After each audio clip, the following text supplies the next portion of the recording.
அவ்வளவு ஒர்த்தெல்லாம் கிடையாது சார் அப்படின்னு விஜயா நான் சொன்னேன். அந்த ஒரு டைலாக் சோசியல் மீடியாவை 2 இல்ல 3 பொழந்துருச்சுன்னு சொல்லலாம். அப்படி என்ன 3 பொழந்துச்சு? அவர் வீடியோ ஃபர்ஸ்ட் பார்ப்போம். சில பிரச்சனைகள் ஓடிட்டு இருக்கு இல்லையா, ஒரு டிவோர்ஸ் பத்தி தான் சொல்றாங்க.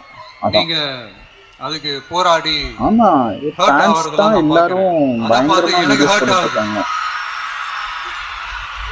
என்ன பின்னாடி ஒரு ஆண்டி குதிச்சிட்டு இருக்காங்க ஒயிட் சையா.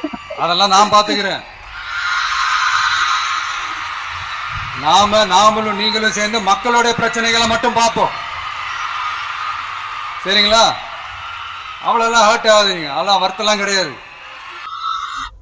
இந்த ஒரு வார்த்தை அவ்வளவு வருத்தெல்லாம் கிடையாதுன்னு 3 ஸ்பிளிட் ஆச்சுன்னு சொன்னேன்ல சோசியல் மீடியா. என்னன்னு சொல்றேன் கேளுங்க. ஃபர்ஸ்ட் விஷயம் அது அவரோட பர்சனல். நான் எப்பயுமே சொல்றேன் அதே ஒரு விஷயம் தான். யார் என்ன பண்ணாலும் இது அவங்களோட பர்சனல், அவங்க பார்த்துப்பாங்க அப்படிங்கிற மாதிரி ஒரு பக்கம். 2வது பக்கம் இதுக்கு வர இது வரைக்கும் பாத்தீங்கன்னு வச்சுக்கோங்களேன், விஜயனாக்கு சப்போர்ட் பண்ணிட்டு அவங்க ரசிகர்கள்லாம் இருந்தாங்கல்ல.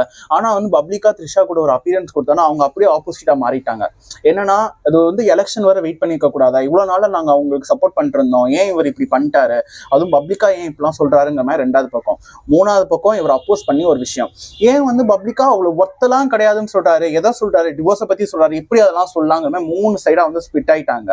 லிட்டரலி இதுக்கு உங்களோட ஒப்பீனியன் என்ன அப்படிங்கிறத சொல்லுங்க. ஏன்னா ஜென்ரலா சோசியல் மீடியால போனாலே நாட்டுல அவ்வளவு பிரச்சனைகள் இருக்கு, ரேப் கேசஸ் இருக்கு, தமிழ்நாட்டிலேயே அவ்வளவு பிரச்சனைகள் நடந்துட்டு இருக்கு டெய்லி.